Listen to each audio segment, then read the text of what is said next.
अस्सलाम वालेकुम, hi everyone, welcome back to my channel. कैसे हैं आप सब लोग? मैं बिल्कुल ठीक हूँ। अच्छा, मेरे इतने सारे दिन ब्लॉग्स इसलिए नहीं आए क्योंकि बहुत ज़्यादा मसरूफ़ियत थी और आपको तो पता ही है कि ये ईद होती है ऐसी कि बस सिर्फ काम काम काम, और काम के बाद इंसान को एक ही चीज़ चाहिए होती है और वो होता है रेस्ट। तो मैं इन दिनों बिज़ी थी कुछ दावतों में और कुछ रेस्ट करने में। कुछ दिनों से तबीयत भी ठीक नहीं है।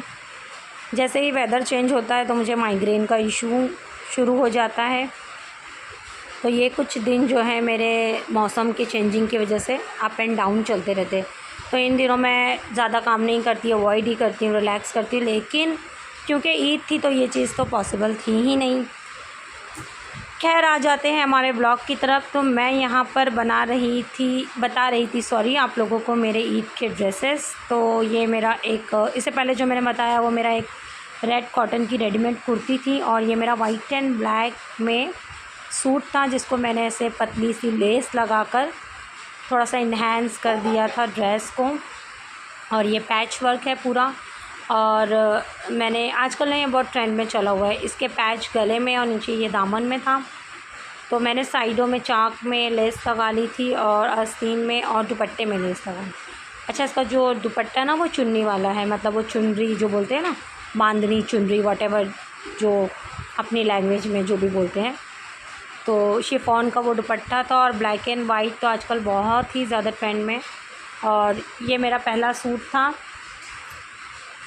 जो मैं आप लोगों को बता रही हूँ। और साथ ही साथ मैं इनको जल्दी जल्दी से साइड में भी रखूँगी क्योंकि जाहिर सी बात है ये चांद रात के दिन मैंने शूट किया था तो उस दिन मुझे काम बहुत ज़्यादा था, लेकिन ये कि मैं एडिटिंग नहीं कर पाई। और ये मेरा नेक्स्ट जो सूट था ये प्योर सिल्क बनारसी सूट है। इसको मैंने ऐसे ए लाइन टाइप फ्रॉक में सिला हुआ था और इसके नीचे पैंट थी कॉटन रेयॉन नहीं, आई थिंक कॉटन साटिन की, और इस पर ये शिफॉन का प्रिंटेड दुपट्टा था। ये मुझे कुछ अलग डिफरेंट लगा तो मैंने इसको लिया हुआ था। देखिए अभी इसमें प्रेस भी बाकी है। और ये है मेरा थर्ड ड्रेस। और ये जो ड्रेस है ये मुझे मेरी नंद ने गिफ़्ट किया था। ये दुपट्टा मैंने लिया था। ये जो पैच बना हुआ है ना ये एक्चुअली उन्होंने गिफ़्ट किया था ये ड्रेस, लेकिन ये मटेरियल जो है ये क्रश मटेरियल था और कॉटन नहीं था और कलर भी उसका ना जो है वो काफ़ी डल था। तो फिर मैंने सोचा, एक तो ये पूरा ऑल ओवर वर्क किया हुआ था कमीज़ में, तो मैं इतना मतलब हैवी वर्क वाला सूट नहीं पहनती। तो मैंने फिर मसलिन क्लॉथ का कपड़ा लेकर उस पर जो है वो ये मेहंदी कलर की पाइपिंग लगवाई और यही सूट का जो बीच में आप देख रहे हो ना वर्क किया हुआ है, इसको मैंने कटिंग करवा के टेलर को बोल के 3 पैचेस बनवाए थे कमीज़ में, आस्तीन में और पैंचे में। और ये मेरी बेटी की शॉपिंग थी, ये छोटी वाली की, क्योंकि उसकी साइज़ ईज़िली अवेलेबल हो जाती है तो मैं उसके लिए रेडीमेड ही परचेज़ करती हूँ। और मैंने इस बार ज़्यादातर सिर्फ इंडियन ही कपड़े लिए थे और सिर्फ एक वेस्टर्न सूट लिया था, वो भी उसकी बर्थडे पार्टी के लिए, क्योंकि नेक्स्ट मंथ उसका बर्थडे है। तो फिर मैंने सोचा कि क्यों ना मैं अभी शॉपिंग कर लूँ। फिर बार बार एक तो बारिशें यहाँ पे हो जाती है भिवंडी में तो इस कदर निकलना मुहाल हो जाता है। उफल्ला रास्तों में तो इस कदर गंद और पानी जगह जगह भर जाता है, तो मैं बिल्कुल अवॉइड करती हूँ बारिश में बाहर निकलने से। मैं सिर्फ स्कूल बच्चों को लेकर जाती हूँ, लेकर आती हूँ। इसके अलावा मैं मार्केट ग्रोसरी करने भी बहुत कम जाती हूँ। तो ये सारे कपड़े जो हैं मेरी बेटी के, अच्छा हाँ, बड़ी वाली बेटी के कपड़े मैंने इसलिए नहीं बताए क्योंकि वो टेलर क्या फ़िटिंग करने के लिए गए थे, उसके लिए भी मैंने रेडीमेड ही लिया था, लेकिन फिर वो साइज़ का थोड़ा सा इशू हो जाता है। वो है एक्चुअली छोटी सी 10 साल की, लेकिन उसको कपड़े जो है वो बड़े लोगों के लगते हैं, यानी अल्हम्दुलिल्लाह वो हाइटेड भी है, हेल्दी भी है, तो वो स्मॉल साइज़ लेती है। तो वो स्मॉल साइज़ में थोड़ा सा ना बच्चों के लिए ट्रिम वगैरह करना होता है साइडों से। लेंथ तो मैं उसकी कम नहीं करवाती, लेकिन हाँ साइड से काफ़ी ट्रिम करना होता है, तो वो मैं करवानी टेलर के लिए देकर आई थी, जो मुझे चांद रात के दिन सुबह में 4 बजे अवेलेबल हुआ। और ये आ गए थे फ्रूट्स। तो मैं इन फ्रूट्स को अभी, क्योंकि सीजनिंग फ्रूट जो है वो लीची चल रही है, और ये मेरी बेटी पूछ रही थी मम्मा इसको कैसे ओपन करेंगे, तो मैं उसको बता रही थी कि ये जो इसको ऊपर का कवर है इसको बस आप कट करो और ये रिमूव करो तो ये रेडी हो जाएगा। और एलची केले और आम, मैंगोज़ जी भर के मैंने इस बार सीज़न में खाए हैं। और उसका एक साइड इफ़ेक्ट ये निकला है कि मुझे इतने पिंपल्स हो गए कि शायद ही मुझे अब तक कभी इतने पिंपल्स आए होंगे। लेकिन मैंने जी भर के अल्फ़ांसो और केसर आम जो है वो केसर आम थे जो मैंने आपको बताया है, वो बड़े वाले कंटेनर में, और ये जो है ये डज़न वाले होते हैं, ये 2 डज़न हापुस आम थे। तो इस बार तो मैंने सोचा था कि नहीं, चाहे जो जाए आम मैंने खाने हैं, जी भर के रज के मैंने आम खाए हैं इस बार। और मैं हमेशा ना जो अलग अलग डिफरेंट किस्म के फ्रूट्स होते हैं उनको डिफरेंट डिफरेंट बकेट में ही रखती हूँ। तो ये जो है ना, ये केसर आम थे, इनको मैंने अलग रखा हुआ था। वो हापुस आम थे, उनको मैंने अलग रखा हुआ था। और आप में से जो भी मेरी वीडियो देखता है, मुझे ये ज़रूर बताइएगा कि किसको जो है वो आम पसंद है और कौन से पसंद है।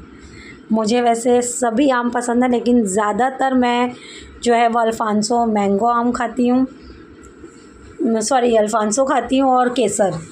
और दशहरी और चौसा वगैरह मुझे इतना नहीं पसंद। हालांकि आज ही मेरे हस्बैंड जो है वो दशहरी और चौसा लेकर आए थे, वो मुझे इतने नहीं पसंद आते, मुझे थोड़े फीके फीके से लगते हैं। और इन दोनों का जो टेस्ट होता है ना, केसर और अल्फ़ांसो का, ये थोड़ा सा स्वीट और टैंगी होता है, तो ये मुझे पसंद आता है, तो इसी को मैं ज़्यादा खाती हूँ। लेकिन बहरहाल सारे किस्म के आम मैं खाती हूँ, हर सीज़न के आम खाती हूँ। जुलाई एंड तक मैं आम खाने वाली हूँ, नो मैटर मुझे कितने ही पिंपल्स आ जाए और मुझे बाद में उनका कितना ही ट्रीटमेंट करना पड़ जाए, लेकिन मैं खाती हूँ। और ये फिर हो गई स्कूल चालू, तो हम लोग आ गए थे बच्चों की यूनिफॉर्म्स लेने, और टिफ़िन और वाटर बॉटल जो है वो अरिहंत से ही मैंने लेना था। और देखिए किस कदर गर्दी है यहाँ। मैं निकली थी 12:30 बजे, इस शॉप में मैं घुसी थी, और जब मैं वहाँ से निकली तो 3:30 बज रहे थे, क्योंकि किसी की स्लिप नहीं थी, तो किसी का इनर नहीं था, तो किसी का बेल्ट नहीं था, तो बैग नहीं था। तो सारी चीज़ें जो है ना, ये स्कूल वाले ही रिकमेंड करते हैं हम लोगों को, अरिहंत शॉप। यहीं से मैंने सारी चीज़ें बच्चों की ले ली थी। मेरे बच्चे भी इतना थक गए थे, बस उन लोगों को भी ऐसा लग रहा था कि कब घर जाना है। फिर साइज़ को भी इशू होते हैं, वो सब भी चेक करने थे। तो मैंने अपनी बच्चियों के ले लिए थे यूनिफॉर्म्स दोनों के, और बैग्स मैंने ले लिए थे। फिर भी मेरी छोटी वाली का बैग नहीं मिला था। नेक्स्ट डे मैंने अगेन यहाँ पे विज़िट किया था, फिर मेरा यहाँ पे 2-2.5 घंटा जो है चला गया था, सिर्फ बैग लेने में, टिफ़िन और वाटर बॉटल लेने में। ये मैंने नेक्स्ट डे लिया था। अभी तो मैंने सिर्फ बड़ी वाली का बैग और इन दोनों के यूनिफॉर्म्स लिए थे।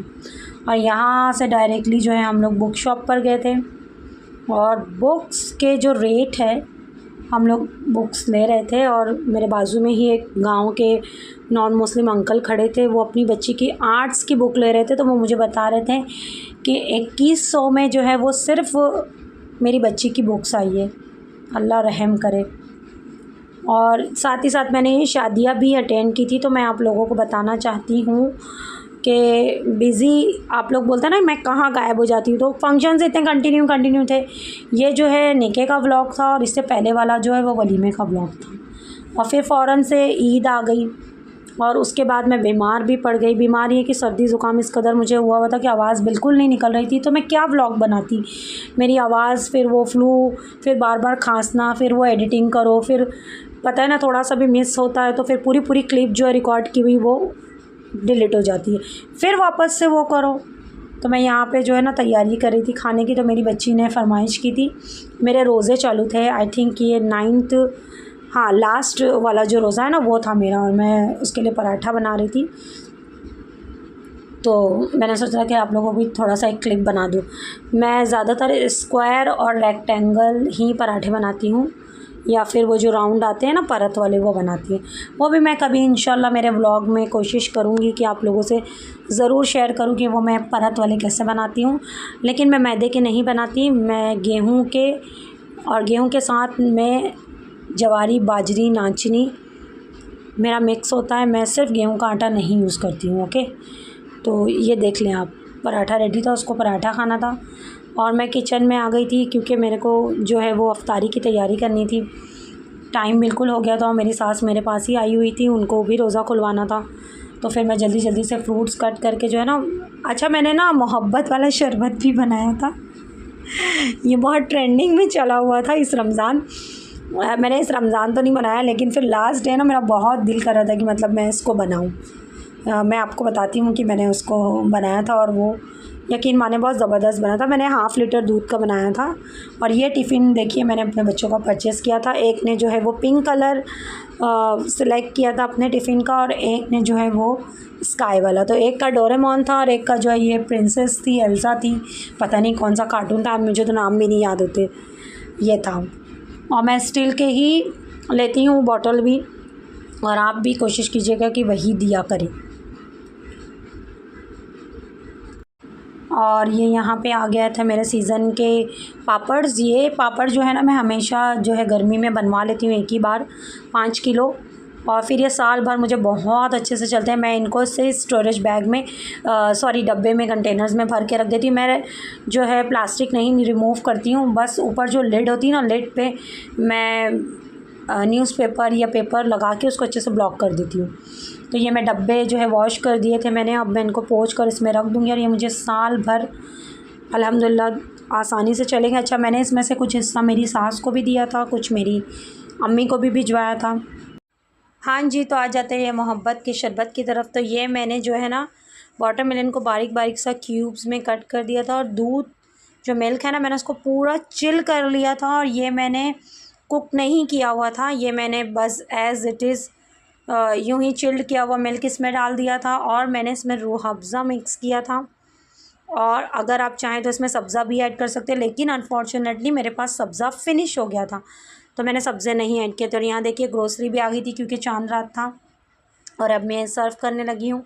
मिलूँगी आपसे नेक्स्ट वीडियो में। अपना ख्याल रखिएगा, मेरे चैनल को सब्सक्राइब कीजिएगा। अल्लाह हाफ़िज़।